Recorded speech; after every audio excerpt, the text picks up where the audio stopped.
¿correcto? Sí, señor, ya estoy grabando. Ah, Ya queda todo grabadito. muy bien, Gracias, profe. con mucho gusto. Tenía unos corazones mejores que estos. ¿Y qué Ahí pasó? salen, ¿no? Sí, señora, ahí yo veo unos corazoncitos. Ujú.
Aquí sabe si el niño Dios viene ese año o la vaina también es por turno.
Bueno, como ustedes han ingresado de primeros, ¿me están escuchando? Sí, doctor. Como han ingresado de primeros, entonces esos corazoncitos que hay ahí es porque en medio de tantas dificultades, este es el mes del amor y la amistad, de modo que para ustedes y para todos sus familiares, amigos relacionados, un saludo especial, que en medio de las dificultades haya mucho amor, mucha comprensión, mucha amistad.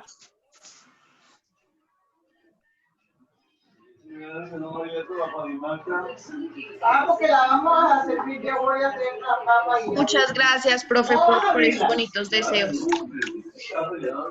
No la hagas porque después se le va el gas. Voy a silenciarlos Doctor, para buenas que pueda tardes. tener la posibilidad de saludar a Betty Pinzón, mi amiga de tantos años, a Ana María, a Daniel, a Gabriela, a Hernando, a Isabela, a Iván, a María Ascensión, al periodista René Rojas, al doctor Alfonso Gómez.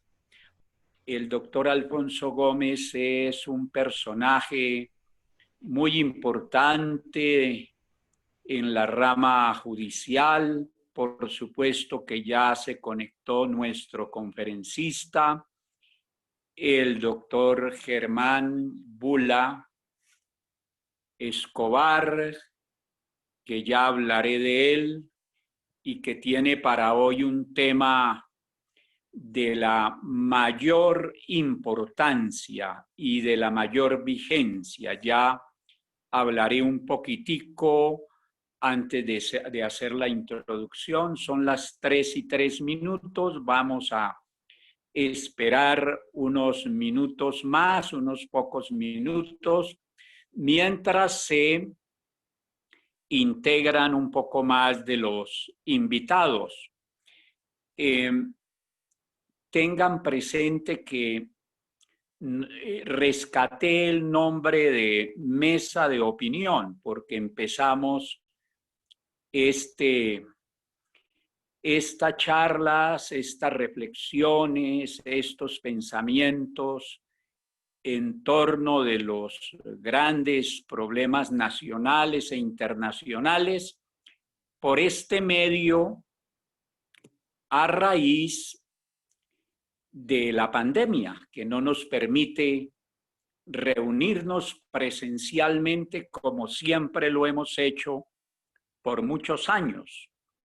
Mantener un programa así, con temas densos, con temas importantes, no es fácil, pero ya llevamos varias sesiones con buen éxito. Entonces los invito para que siempre reserven los días sábados a esta hora, a las 3 de la tarde, para pensar en el país, para pensar en los asuntos comunes, para reflexionar acerca de los grandes problemas nacionales e internacionales. Seguiremos, por ejemplo, el próximo sábado, de una vez lo anuncio, el conferencista va a ser el ex senador Dagoberto Charri Rivas. Es un profesor de Derecho Constitucional y de Derecho Penal, y él va a tocar un tema bien importante que genera mucho debate. ¿Qué hacer para que haya más justicia en Colombia? Así ha titulado su conferencia Dagoberto Charri Rivas, que será nuestro invitado central, con otras personas, hoy en razón de la importancia del tema y de lo cotizado del conferencista, no quisimos incluirlo sino a él, porque fuera de sus grandes calidades intelectuales, humanas, políticas, pues es una persona muy estudiosa. Entonces quisimos que hoy solamente como panelista central, como conferencista, lo hiciera solamente él. Después tenemos una serie de invitados muy importantes como los que ha habido ya. Por ejemplo, Jaime Bernal Cuéllar, que fue panelista, nos prometió que nos va a enviar a nosotros una síntesis de la conferencia que dictó, y asimismo los otros expositores. Esos corazoncitos, tenía unos mejores, pero yo apenas estoy empezando a familiarizarme con este sistema, y ahora cuando fui a incluir los otros, porque aquí hay una hojita ahí en blanco, un color blanco que nos le quita fuerza a los corazoncitos, es porque en medio de tantas dificultades, en medio de esta pandemia, las dificultades son inmensas y hay que proteger primero la vida, pero no podemos dejar de hacer mención a que este es el mes del amor y la amistad, y entonces hay que desearle a ustedes y por su conducta a sus familias y a todas las personas el mejor mes lleno de amor y de amistad. Vamos.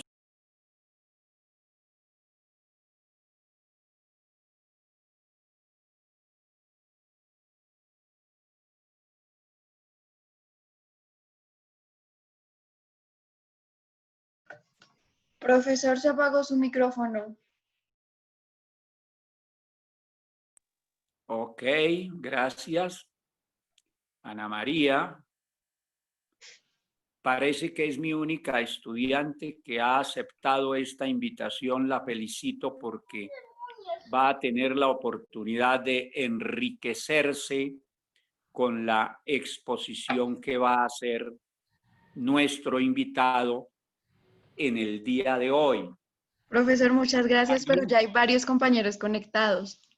Muy bien, bienvenidos todos. Quiero decirles que de hoy en 15 días me han pedido varios amigos que hagamos un debate sobre mi reciente libro La justicia al servicio de la política. Y quiero contarles que hay 7 expositores confirmados, por supuesto que como son tantos, entonces les vamos a limitar el tiempo para que todos, porque quieren hacerlo, han leído el libro y le han encontrado mucha vigencia. Entonces, desde ya también están invitados a ese foro de hoy en 15 días a la misma hora para que tengamos la oportunidad de debatir. Por ejemplo, hay un capítulo de ese libro que ha despertado mucha inquietud y es el relacionado con los 5 golpes de Estado que, según mi criterio, se dieron en el proceso constituyente que dio lugar a la Constitución de 1991. Bien, entonces, sin más preámbulos, vamos a ir comenzando. Suprimimos los corazoncitos. De nuevo, salud y vida para todos. Saludes a todos los suyos en este mes que en medio de las inmensas dificultades tenemos que pensar mucho en nuestros semejantes.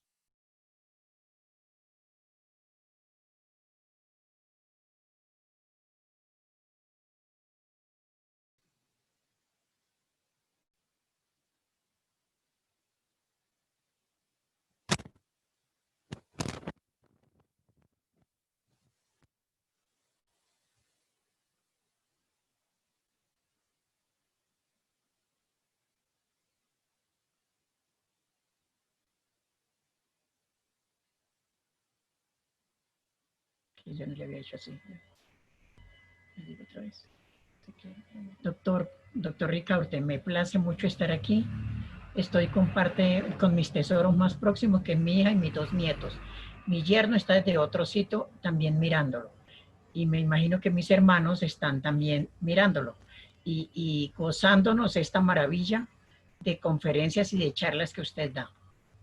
Gracias por los corazones, doctor.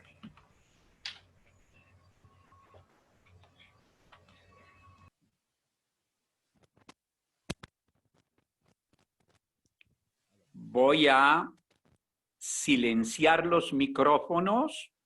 Después hablaremos con todos los que deseen expresar algunas inquietudes para preguntarle al conferencista o para hacer algunas apreciaciones, claro, con tiempo limitado. Por ejemplo, ya se vinculó el profesor Oberlando Piraneque, excelente profesor de Derecho Público, en fin. Tulio Guillot, que no ha faltado, porque este auditorio se modifica por regla general cada 8 días. Bien, entonces vamos definitivamente a empezar.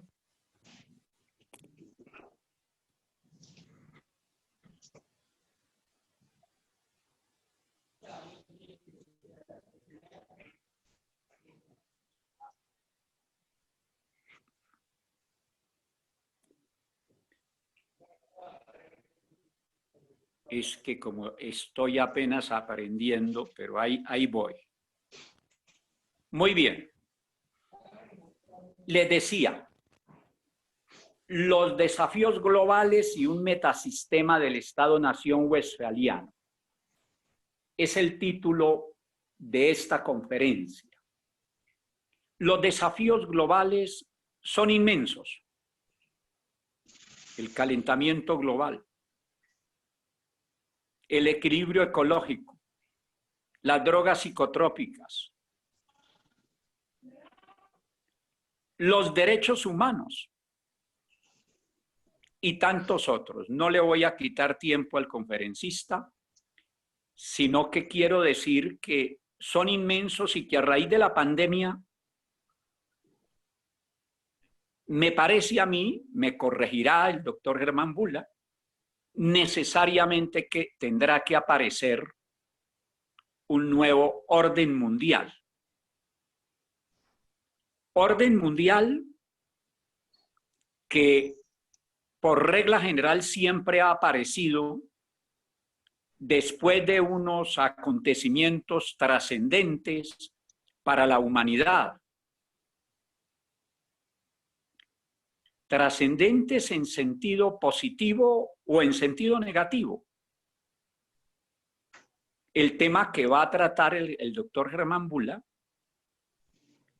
es de suma importancia, porque justamente la paz de Westfalia puso fin a la guerra religiosa de los 30 años. Y porque ese hecho dio lugar a la organización política que hoy tenemos, es decir, al Estado-Nación, que está en crisis y que entre otras causas está en crisis por el fenómeno de la globalización, porque la economía se globalizó y no así la política y el derecho. Entonces eso ha generado unas grandes asimetrías. Y el mundo necesita más decisiones conjuntas, pero no impuestas por las grandes potencias y por las transnacionales. De modo que en mi concepto es inevitable un nuevo orden mundial y ojalá que desde Colombia contribuyéramos a dar ideas de cómo debe ser ese nuevo orden mundial frente a los inmensos retos que tiene la humanidad. Quisiera decir mucho más, pero voy a reservarme unas preguntas para hacerle al excelente invitado de hoy. Germán Bula Escobar es actualmente magistrado de la Sala de Consulta y Servicio Civil del Consejo de Estado. Es un estudioso por excelencia. Ha sido incluso candidato a la vicepresidencia de Colombia. Fue ministro de Educación y no les quito más tiempo mencionando los importantes aportes que Germán Bula le ha hecho a este país. Por eso para mí es muy satisfactorio y le agradezco mucho que haya aceptado venir a compartir con nosotros este rato, haciendo referencia al tema que ya hemos mencionado. Debo decir que Germán Bula, en mi concepto, es una de las reservas bien importantes desde el punto de vista moral, intelectual y político que tiene Colombia. Bienvenido, doctor Germán Bula. Muchas gracias. Tiene la palabra.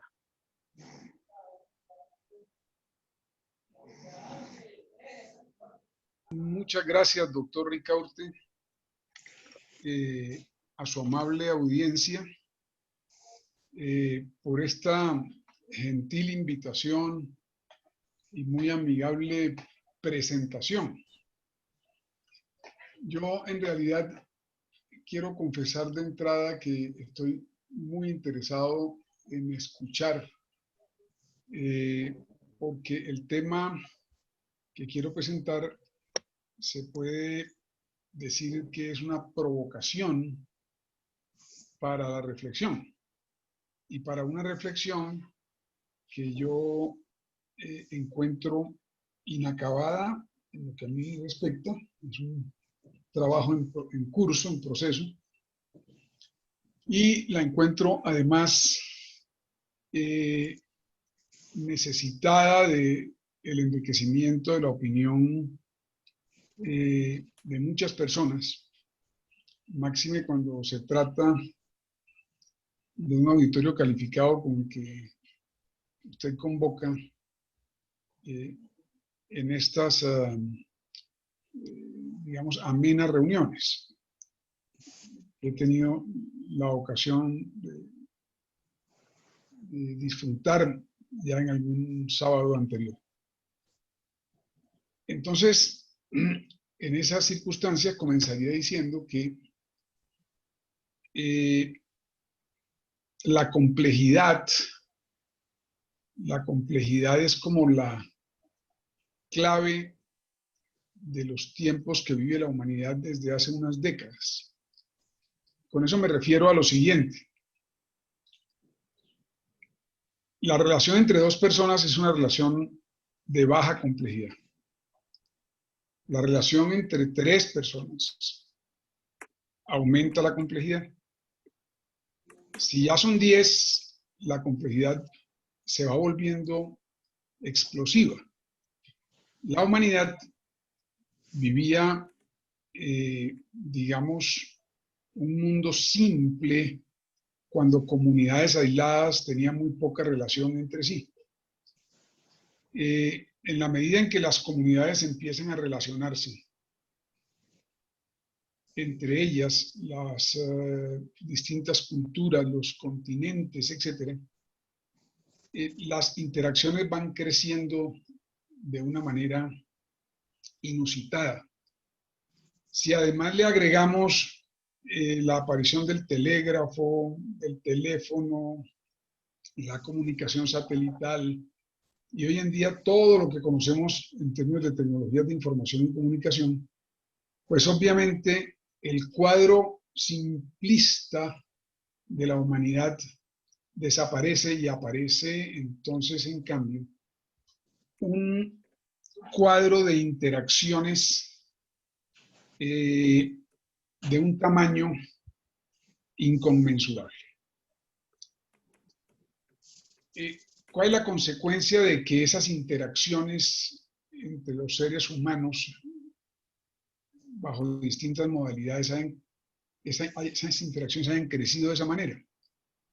La consecuencia es el aumento de la complejidad. Es decir, la complejidad es, en mi modo de ver, el tema fundamental que se presenta como desafío para la humanidad. En una época, los temas fundamentales eran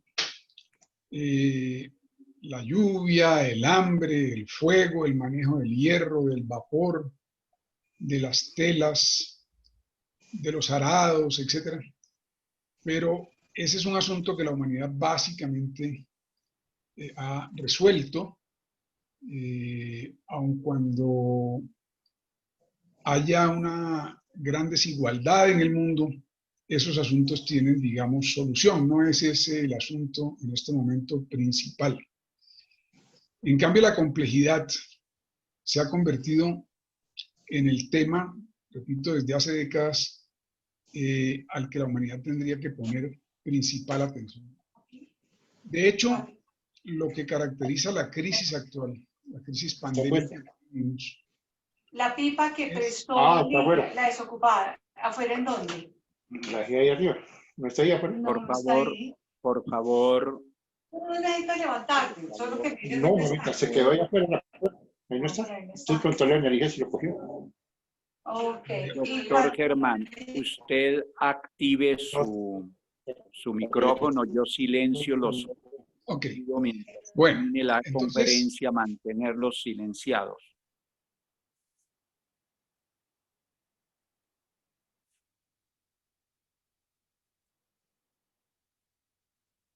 Active su micrófono, doctor. Un saludo muy especial para el ex magistrado también del Consejo de Estado, Ramiro Borja. Usted, por favor, doctor Germán, active su micrófono y yo silencio los otros. Ya. Ok. Sí, señor. Ahora, ok. Decía que si uno, y yo invito a hacer esta reflexión, si uno reflexiona unos segundos sobre una característica que tenga la crisis actual, que sea, digamos, de mayor relevancia a cualquier otra característica, quizá podría llegar a la conclusión de que la confusión, el desconcierto, la perplejidad, son esa característica dominante. Que si se puede uno volver a contagiar, que si en España hubo rebrote, que finalmente no se sabe esto ni se sabe lo otro, etc. Es decir, son tiempos de enorme complejidad y un indicador que mide la existencia de esa complejidad a la que me refiero es el estado de confusión, de desconcierto y de perplejidad en que se encuentra la humanidad. Así las cosas, yo quisiera traer a colación a una académica norteamericana que se llama Nancy Roberts. Ella decía que había 3 estrategias básicas para hacer frente a las amenazas ambientales.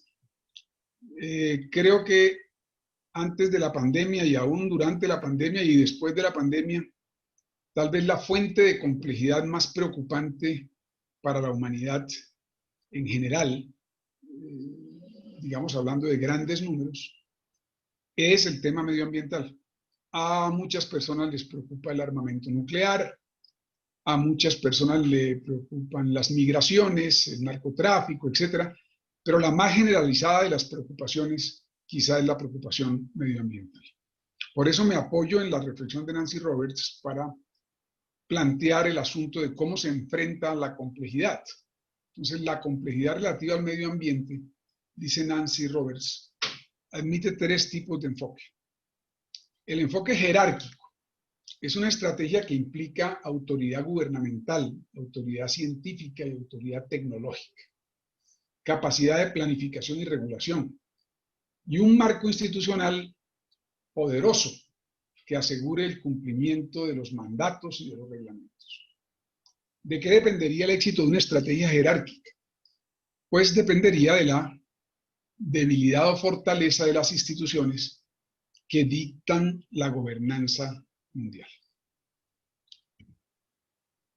En esa misma dirección del enfoque jerárquico hay un párrafo de Naciones Unidas en alguno de sus documentos que dice, voy a leer entre comillas, mi traducción al español, el reto es encontrar las reglas e instituciones para una gobernanza más fuerte, para preservar las ventajas de la competencia global, pero también para proporcionar suficiente espacio para los recursos humanos, comunitarios y ambientales. Un sistema de Naciones Unidas más fuerte y coherente, un banco central global, un fideicomiso mundial de inversión, una agencia mundial del medio ambiente. Debe establecerse un observatorio de la vida para supervisar sistemáticamente los principales ecosistemas. La planificación a largo plazo debe tener en cuenta los cambios previstos en el clima y los cambios en ecosistemas específicos. Los procesos intergubernamentales, o sea, los procesos entre gobiernos, tienden a ser difíciles de organizar y lentos de ejecutar, pero son la única manera realista de abordar la contaminación transfronteriza y la degradación de los ecosistemas. Este párrafo pues estaría en la misma dirección de lo que Nancy Roberts bautiza con el nombre de estrategia jerárquica, o sea, unas fuertes Naciones Unidas y su entorno institucional. Naturalmente, al final del párrafo leía lo intergubernamental. Dice, la única manera realista de abordarla, etcétera, etcétera, lo que significa que la ONU, al hablar de esto, también subraya la existencia y la importancia de los estados-nación, porque ellos son los que hacen acuerdos intergubernamentales. El segundo enfoque lo llama competitivo. Según este enfoque, la competencia empresarial es la que impulsa la investigación, el desarrollo, la innovación tecnológica, y eso es lo que resuelve los problemas y lo hace mejor que el gobierno. Este enfoque se puede ver de manera simple, basta con recurrir a las posiciones y teorías de algunas escuelas económicas y políticas de pensamiento y a la posición de gran parte del sector privado y también a las organizaciones internacionales que promueven el libre comercio. Es clarísima esta estrategia competitiva, sencillamente sostiene que el mercado puede resolver todos los problemas, etc. El tercer enfoque sería el enfoque que Nancy Roberts denomina el enfoque igualitario. Recuérdese que estoy hablando del Estado-Nación. Entonces, en el primer enfoque, el jerárquico, estaríamos hablando de unos Estados-Nación que le entregan gran poder a la ONU, ¿no? Etcétera, etcétera. En el segundo, de un Estado-Nación que no hace mayor cosa porque le deja todo al sector privado, a la competencia, a la investigación tecnológica, etcétera. Y en este tercer enfoque, el enfoque igualitario, también el Estado-Nación se hace a un lado. Es el enfoque que exige la participación más amplia de los ciudadanos, los científicos, las comunidades, los gobiernos locales, etcétera. Desconfía de la idoneidad y de la capacidad del gobierno y ve la competencia económica no como una solución a los problemas, como en el enfoque competitivo, sino al contrario como la causa de los problemas. Este es el enfoque que normalmente viene de las ONG, de los movimientos raizales o de base y de alguna parte de la academia. Ahí están pues esos tres enfoques. A estas alturas, yo quisiera mencionar que el doctor Ricaurte ha trabajado estos temas y tuvo la gentileza de enviarme un par de textos. Yo pues le anuncié que haría comentarios sobre sus textos. De manera que a estas alturas voy a hacer algunos de esos comentarios. No, perdón, excúseme, doctor, acabo de pensar que es mejor un poco más adelante para dar más elementos antes de los comentarios. Tenemos pues los tres enfoques y voy ahora a plantear una tesis que tiene que ver con estos enfoques de Nancy Roberts, aunque Nancy Roberts y el profesor que voy a citar no se conocieron. No sé si ella viva, pero mi profesor Stafford Beer, beer como cerveza, ¿no? Stafford Beer ya falleció. Él decía que había 3 reglas de juego para organizar la relación entre los sistemas cuando pertenecen a un mismo nivel. En este caso, los estados-nación pertenecen a un mismo nivel, pero hay que organizar algo más allá de ese nivel, o sea, metasistémico, meta más allá de esos sistemas. Entonces, si ustedes observan el enfoque jerárquico, el enfoque competitivo y el enfoque igualitario, los tres existen hoy en el mundo. Es decir, de una u otra manera hacen presencia. Existe una ONU, existe una OMS, existen unas compañías compitiendo por la vacuna y los remedios, y existe una serie de ONGs haciendo presencia y de académicos independientes, etcétera. Es decir, estos no son enfoques que registren excluyentemente lo que está sucediendo. Los tres existen simultáneamente, ¿no? Aun cuando no hayan logrado resolver el problema del medio ambiente, digamos. tampoco han logrado resolver, digamos, estructuralmente el problema de los virus, etcétera, pero son los tres enfoques que están por ahí. O son tres enfoques que están por ahí. Stafford Beer lo plantea a través de tres reglas. Dice, la primera regla es cuando los estados-nación, digamos, aplicándole el caso de los estados-nación, o sea, los sistemas, se reconocen a sí mismos como parte de un sistema más amplio y superior, en este caso el globo, el mundo, y buscan por sí mismos o rechazan una colaboración sensata con los otros colegas, estados-nación. Digamos, sería como la conducta que personas razonables y maduras tienen cuando tienen que compartir un espacio. Es decir, reconocer que el espacio es de todos y entonces establezco relaciones más o menos sensatas de colaboración o de rechazo con las otras personas. La segunda regla es una autoridad central superior que controla, racionaliza, optimiza el comportamiento integral del grupo de naciones, en este caso, ¿no? Este sería como el enfoque leído de la ONU. Se parecería, digamos, al enfoque jerárquico de Nancy Roberts. Y una tercera regla es una autoridad central también, superior, que supuestamente actúa solamente como facilitadora, con base en el apoyo que le dan órganos consultivos, comités de especialistas, etc. Fíjense que la ONU tiene algo más de esto que de jerárquica. Tiene poca capacidad de imponer sus decisiones, pero utiliza bastante, digamos, comités de especialistas. La OMS misma se presenta como un organismo con alta autoridad académica y científica, etc. Muy bien. En lo que a mí respecta, creo que la situación del mundo actual y desde hace décadas requiere superar las tres estrategias o enfoques planteadas por Nancy Roberts y las tres reglas de juego que planteó Stafford Beer. Él las planteó para superarlas, es decir, por la necesidad de superarlas, en lo que yo coincido. Y superarlas implica una cuestión fundamental en ciencias organizacionales y de teorías de sistemas, que es garantizar una buena solución para un dilema, que es el dilema de control y autonomía. Para explicar ese dilema de control y autonomía prefiero recurrir a un ejemplo más bien cotidiano. ¿Cómo manejamos las relaciones con los hijos, con los adolescentes? Queremos que tengan autocontrol, o sea, que tengan autonomía, pero a veces nos molestamos porque no nos informaron dónde estaban. ¿Cómo manejamos las relaciones con nuestro superior? Entonces hay jefes que le dicen a uno, desarrolle su autonomía, despliegue su capacidad, pero si uno a los 3 días no le ha dado un informe, inmediatamente recibe una llamada, ¿usted cree que se manda solo?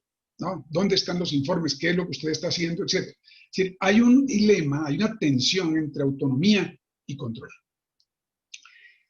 Dicho de la manera como lo digo a veces en los talleres que funciona, es el caso del cuerpo humano. El cuerpo humano es un buen modelo de balance entre autonomía y control. Si una temperatura de más de 100 grados centígrados, digamos, toca mi pie, ¿sí? Pongo mi pie encima de algo que está muy candente, mi pie inmediatamente reacciona quitándose de esa temperatura. No manda un memorando al cerebro diciéndole, para su información y fines pertinentes me permito comunicar que una temperatura, etcétera, porque así que es, digamos, como funciona la burocracia, moriría. Esta persona sencillamente perdería la pierna o cualquier cosa. Sencillamente hay unas capacidades autónomas del organismo, ¿sí? Pero a la misma vez, al mismo tiempo, hay un control que hace que el organismo sea un holos, una totalidad integral. Ese mismo pie que se quita ante la temperatura, ese mismo pie no decide caminar en un sentido distinto al otro, ¿sí? Ni decide darse un sexto dedo o alguna cosa por el estilo, porque hay un organismo que tiene, digamos, integralidad. Así tendría que pensarse en la Organización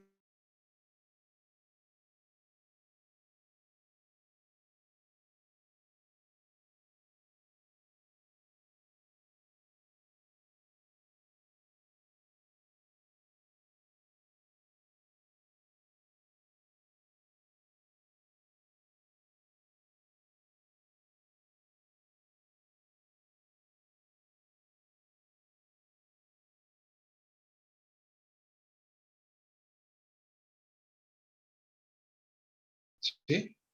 Y muy pequeño para las cosas grandes, ¿no? Se enreda cada vez que tiene que tocar con un tema de un satélite, con un tema de una gran obra de infraestructura, etc. Esa frase la dijo Bell no para Colombia, pero ha sido bien recibida en muchos países y también en el nuestro. Sí. Yo he recogido algunas opiniones de académicos y personalidades dadas durante estos que respectan, porque hay opiniones de todo tipo, de salud pública, de transporte de ciudades, etcétera, pero aquí me voy a concentrar en las que he recogido en relación con el Estado-Nación, con si nos quedamos con el Estado-Nación o tenemos que ir más allá del Estado-Nación. Y voy a comenzar por un grupo que son Ignatieff, Gentile, el famoso coreano Byung-Chul Han y Jacques Attali. Jacques Attali, entre paréntesis, siempre ha propuesto el Estado mundial, pero parece que se le olvidó en esta época de coronavirus, ¿no? Y está más parado en el Estado-Nación. Ellos dicen que al registrar fue el Estado-Nación. Fueron los sistemas de salud del Estado-Nación, los sistemas de salud nacionales, los que tuvieron que responder a la pandemia. Y entonces, digamos que se quedan un poco ahí, de manera que habría una paradoja, una ironía.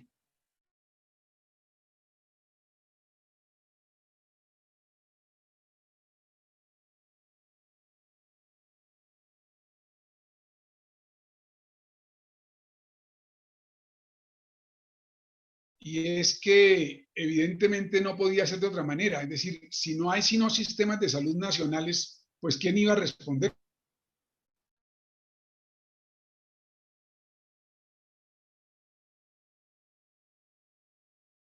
La comunidad andina, ¿no? Que dirija la acción, porque no existe sencillamente. Lo que existe hoy son ministerios de salud del Estado-Nación. Digamos que la salud es uno de esas variables menos globalizadas, y ese es uno de los problemas que tenemos, que resultó que no la habíamos considerado de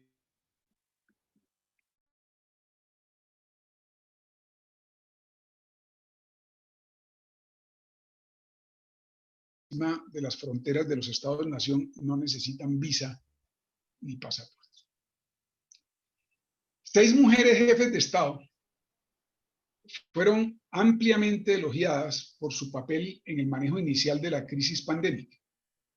Ellas son Angela Merkel, de Alemania, Mette Frederiksen, de Dinamarca, Katrin Jakobsdottir, de Islandia, ellas me perdonarán la pronunciación, Sanna Marin, de Finlandia, Jacinda Ardern, de Nueva Zelanda, Erna Solberg, de Noruega, Tsai Ing-wen, de Taiwán.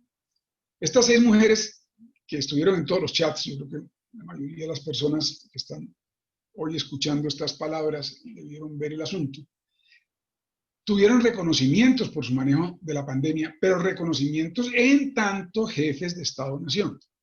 Hay más reconocimiento, por ejemplo, en el caso de Angela Merkel, que es una indudable líder de la Unión Europea, más reconocimiento por lo que ha hecho dentro de su país, Alemania, que por su papel de liderazgo un poco flojo en lo que tiene que ver con la Unión Europea. Esto para señalar que efectivamente el gran actor en esta pandemia fue el Estado-Nación. Eso no es para ser aplaudido ni ser registrado notarialmente, como hacen los académicos que nombré. Es para ser registrado como un hecho que sucedió, pero quizá las conclusiones sean precisamente contrarias, que eso no debió ser el escenario, que justamente si eso fue así, es por la carencia de una estructura metasistémica que vaya más allá de los Estados-Nación en general y en particular en este caso en lo que tiene que ver con salud. Otra mención que tiene que ver con el Estado Nacional, pues obviamente los nacionalistas. Si uno piensa en Trump, en Bolsonaro, en Johnson en Inglaterra, o en Orbán, y en algunos filósofos, como uno muy destacado ahora por su nacionalismo, digamos, muy crudo, que es Alexander Dugin, un ruso que sencillamente propone casi que el desmonte del orden internacional y sencillamente el fortalecimiento aún mayor de los estados nacionales. Bueno, y cuando hablamos del Estado-Nación, entonces decía el doctor Ricaurte, nos recordaba la Paz de Westfalia, 1648, es en la academia reconocido que este habría sido, digamos, el origen del Estado-Nación. Los países del centro de Europa, que se peleaban de manera encarnizada en su gran guerra con connotaciones religiosas, etcétera, deciden un día sentarse y en un par de tratados que se conocen como la Paz de Westfalia, pero en realidad son 2 tratados, dicen hagamos una cosa, usted en sus fronteras, yo en las mías, y nos respetamos mutuamente. Cada uno es soberano, lo que significa que yo no intervengo en los asuntos suyos, usted no interviene en los asuntos míos. Y esa fue la manera en ese momento, digamos, de lograr una cierta paz en Europa. Y ese discurso westfaliano sobrevive todavía hoy. Todavía hoy, digamos, si Somalia hace y deshace dentro de sus fronteras, hay como la idea de que ¿qué podemos hacer? No podemos intervenir en los asuntos internos de Somalia, o de Venezuela, o de Haití, o cualquier estado, por débil que sea, y mucho menos de los poderosos, ¿no? Estados Unidos no acepta ni siquiera a la Corte Penal Internacional, ¿verdad? Que todavía el soberanismo del Estado westfaliano está allí en el aire. Se pueden decir algunas cosas del Estado-Nación, algunos rasgos del Estado-Nación que nos van, digamos, como para tener una idea por algunas variables de a qué me estoy refiriendo yo, por lo menos cuando hablo del Estado-Nación. Primero, los considero sistemas viables. Esta es una categoría del profesor Beer, pero no la voy a desarrollar. Pero un sistema viable es un sistema que tiene capacidad de existencia independiente, por decirlo de manera sencilla. Tienen identidad. Cada Estado-Nación tiene su identidad. Tiene bordes. Dentro de esos bordes maneja su propia complejidad. Y tiene un cierre. Es decir, el Estado-Nación se cierra en el sistema político. Y ese sistema político más autocrático o más democrático es el que tiene al final la tarea de gestionar y resolver toda la complejidad que no se haya podido resolver en las instancias más abajo, digamos, de la instancia de cierre. El Estado-Nación tiene capacidad, y Weber, digamos, sostiene que son las 2 capacidades principales, para extraer recursos de la ciudadanía, para establecer políticas económicas y fiscales y financiar su aparato, y para el monopolio del uso de la fuerza, del uso legítimo de la fuerza. Ahora, ese es un monopolio relativo, sabemos, lo sabemos en Colombia y sabemos en el mundo, y tiene diversos grados, pero esa es la idea del Estado-Nación. El Estado-Nación proporciona o regula la prestación de la mayoría de los servicios públicos y de los llamados ahora en Europa bienes económicos de interés general. El Estado-Nación, cuando actúa y cambia de alguna manera, impacta su exterior, y los cambios en el exterior lo impactan a él, es decir, está relacionado o correlacionado circularmente con su entorno. La soberanía es la variable clave del Estado-Nación. Sin embargo, esa soberanía ha sido cedida en buena parte, una gran cantidad del poder del Estado ha sido cedida a organizaciones supranacionales, la ONU, la Corte Penal Internacional, la OMC, lo que sea, a gobiernos locales, toda la tendencia, digamos, de las comunidades, de las autonomías, etcétera, al mercado, al sector privado, a multinacionales, de hecho, y se podría decir que incluso a la sociedad civil, que en algunos casos reemplaza al Estado, que el decimonónico era mucho más abarcativo y poderoso, intervenía en más asuntos sin que otras instancias de poder como las mencionadas se metieran. Ahora, al disminuir la capacidad del Estado, porque ha disminuido su poder y su soberanía, también disminuye su capacidad para satisfacer las expectativas del pueblo. El hecho de que los partidos políticos se hayan vuelto casi parte del Estado no era la idea. O sea, originalmente los partidos políticos, la idea no era que fueran casi parte del Estado, sino que fueran un instrumento amplificador de la sociedad. Y el papel de las redes sociales va contribuyendo al vaciamiento de la democracia, que era como la clave del Estado-Nación, porque cuando uno habla de democracia, del pacto social, de Hobbes, de Rousseau, de Locke, etc., está hablando de todos esos discursos suceden en un escenario que es el Estado-Nación.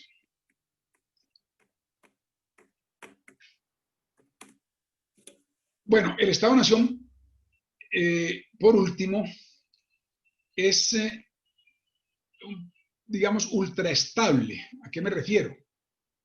Hay muchos cambios, pero el Estado-Nación se acomoda para hacer lo que pudiera llamarse una homeostasis, ¿no? Se acomoda y sigue sobreviviendo. Entonces tenemos Estados-Nación que han tenido tantos problemas como en el Medio Oriente, en África, Somalia, Haití, y de alguna manera producen cambios internos. Eso es lo que mi profesor o algunos de mis profesores llaman el principio de Le Chatelier, que es un principio traído de la química, en que sencillamente hay cierta propensión a estabilizarse internamente para acomodarse a los cambios externos. Si puedo hacer una metáfora sencilla, sería la de la pupila del ojo. Cuando entramos a un cine digamos a las 3 de la tarde y el día está soleado, no vemos nada hasta que la pupila se dilata. Eso no es una orden que le damos, pupila, dilátese, la pupila ella sola se dilata para recibir mayor cantidad de luz.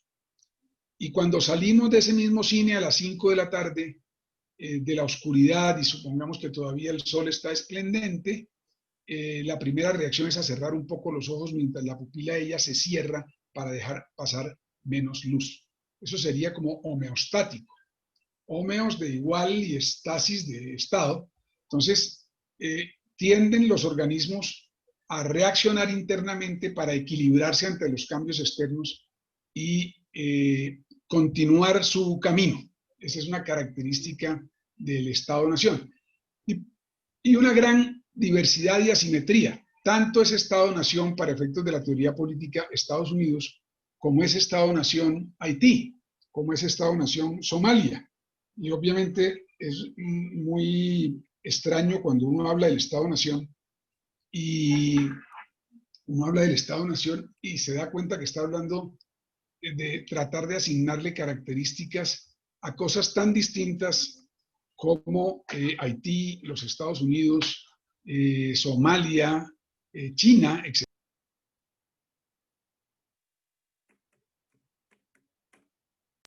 Así las cosas, diríase que lo último para mencionar alrededor de esto es que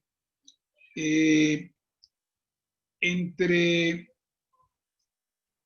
el Estado-Nación y el globo hay sistemas intermedios, que son las regiones, ciertos acuerdos trilaterales, etc.